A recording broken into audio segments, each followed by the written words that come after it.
Welcome. In this lecture, we're going to look at Chapter 11, Part 2.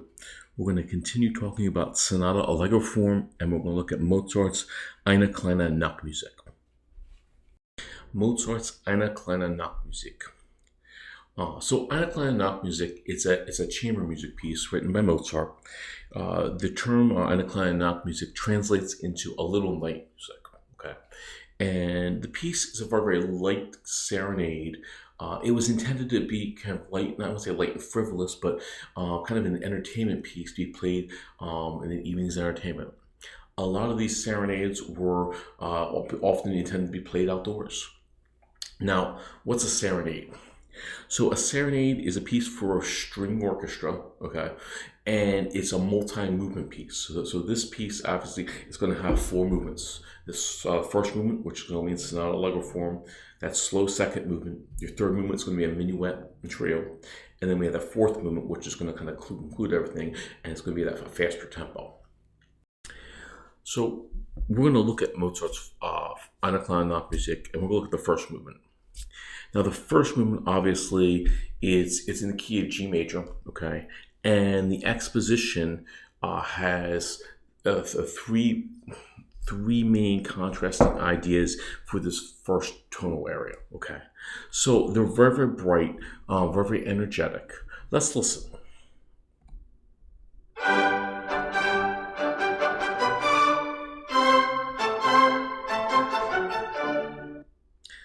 Again, that's something everyone's heard before. It's probably Mozart's most famous piece. Continuing, though, the music continues on.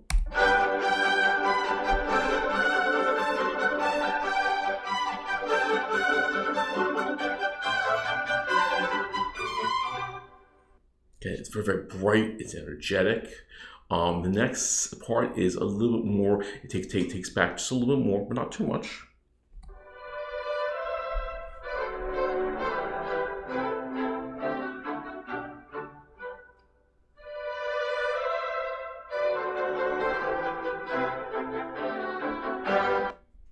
And all this is like the first part of the exposition, okay? After this, we're going to start to transition to that second theme. Now, after we heard the first themes of Eine kleine Nachtmusik, we're going to start to move. We're going to start to transition, and we're going to go from that tonic key, and we're going to go right to the dominant key, okay? And it kind of does it gradually. So the transition is going to sound like this.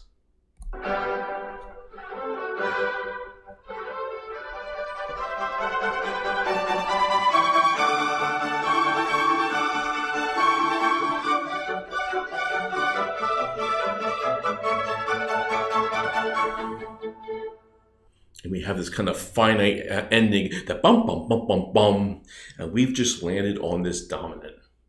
So after this, we have the second theme, okay? And the second theme is contrasting. It's lighter. It's got kind of staccato kind of notes. Let's listen.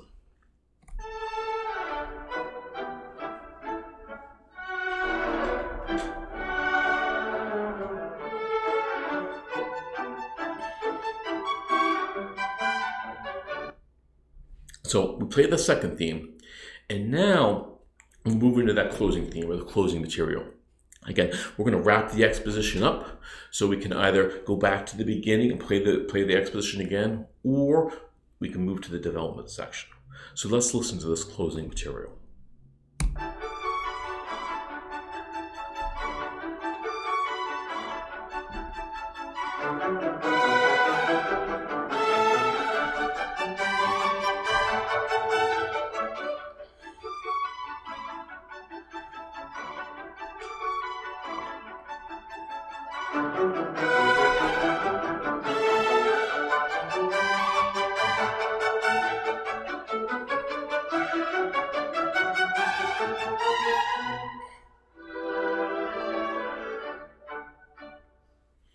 And now we rest. We're at a cadence, and we'll either go back to the beginning, or after we play the exposition twice, we'll move on to that development section.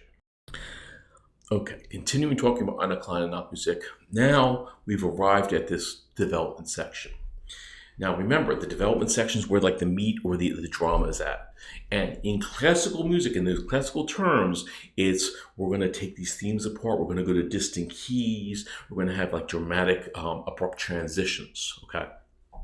So the first theme, it's stated briefly, and then the music's going to modulate. Okay, we have what we call multiple modulations in this piece. And then eventually we're going to start to come back to the main theme. So let's listen though. Listen for the main theme for this, but listen to how it's different. Okay, because it's not going to be played in the same tonic key. Okay, it's going to be played. It's going to be different, and we're going to go into a different area or key area.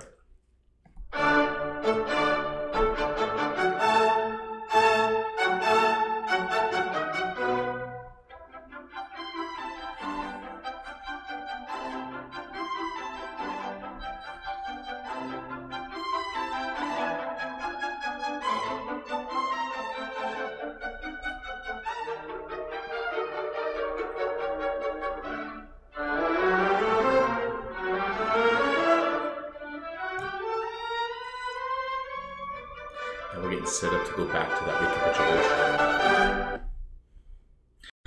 Now we've arrived back to this recapitulation. One of the great things about this piece, Eine kleine Nachtmusik, is that the development is very, very short. In fact, it's like 30 seconds. So if you're not paying attention, you miss it. So it makes it a great piece to show people what sonata allegros is. Now with the recapitulation, remember, it's that restatement. We're going to restate everything that we did from the exposition again, okay? But it's not going to be identical copy. We're not doing like copy and paste, okay? The difference is we're going to play all the themes in the exposition, but we're going to play all the themes in the home key.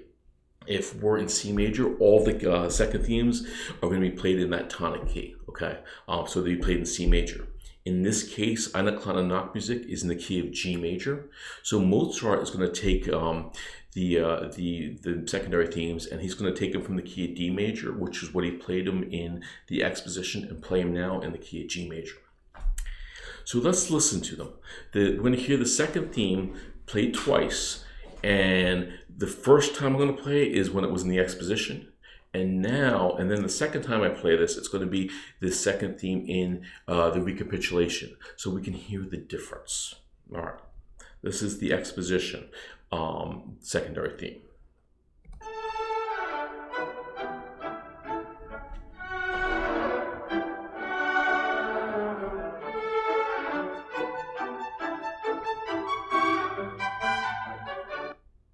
Okay, now when we get to this recapitulation, he's going to play that secondary theme again, but it's going to be in the home key, the tonic key, or the key of G major. Let's listen.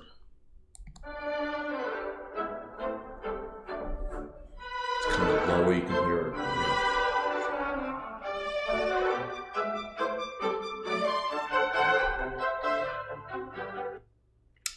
Now, real quick, one thing you may want to say, well, why? Why are we doing this? Why change the key? What does it matter? And it goes back to the aesthetics of the classical movement. Now, and I'll explain this real quick. So when we have all the keys being played in the key of that tonic key, what we're doing with the recapitulation is we're kind of grounding everything. We're giving the kind of adding finality to the entire piece. That way, because we have all this drama and all this conflict, we're going all these different key areas in the development section. So when we get to that recapitulation, we want to restate everything in the tonic key. So we know as listeners, hey, we're home and we can relax, and we can bring everything to a close and add finality to the piece, okay? Now continuing, I want to look at the overture to Mozart's Don Giovanni. Now, the overture is in sonata allegro form. And just remember, Don Giovanni, it's at one of Mozart's most famous operas, and we're going to look at that in a later chapter. But the overture, it comes right before the opera. It's written in sonata allegro form. And it's going to have this slow introduction that we had talked about in a previous lecture. And then with the first theme and the second themes, we'll get to listen to.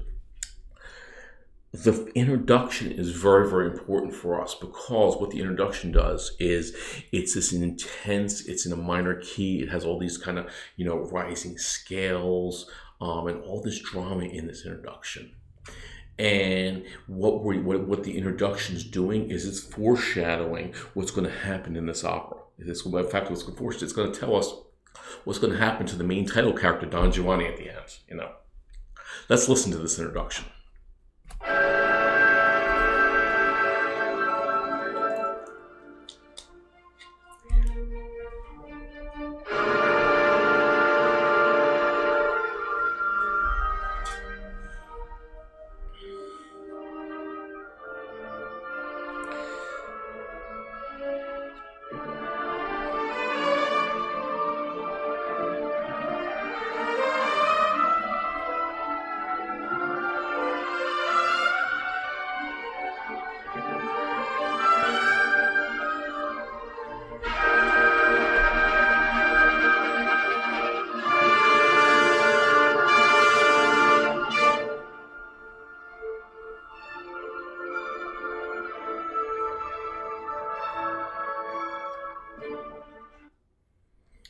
So that's the introduction. Now we shift, and we're going to have the first theme. It's going to be very, very bright. It's going to be fast. Again, remember, it's not a allegro form. It's a fast tempo. Okay, let's listen to the first theme.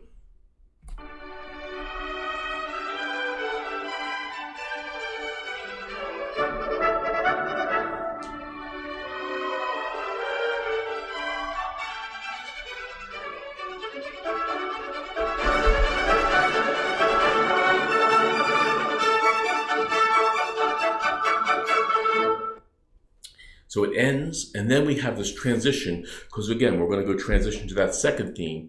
And the second theme is going to be in that dominant key. So let's listen to the transition.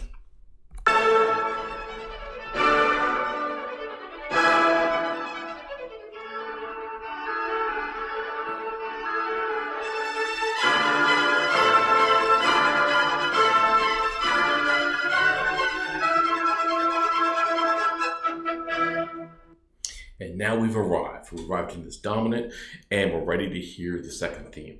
Let's listen.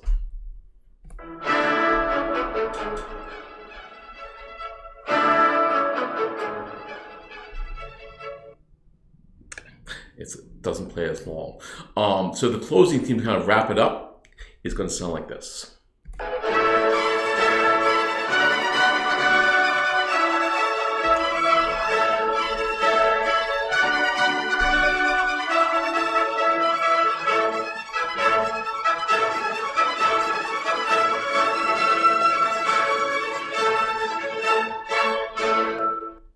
Now we go right to the development section.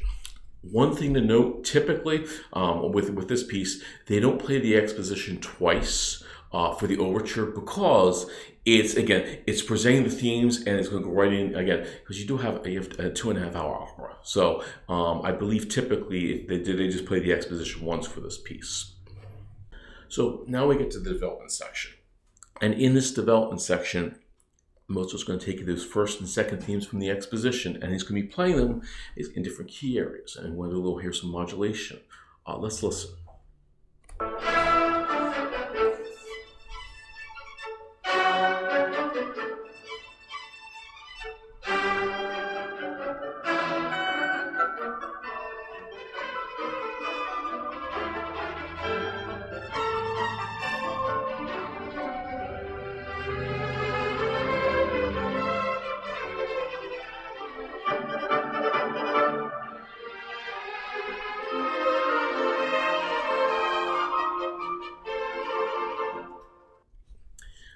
So after the development section, we'll have that recapitulation. They'll present all the themes from the exposition again. And then we have this coda. Now, if you remember, a coda, the function of a coda is to bring the work to a close, to add finality to a piece. Let's listen to this coda, and I want you to see, I want you to listen to it and see what you feel. Does this coda bring this work to a conclusion? Does it not? What happens? Let's listen.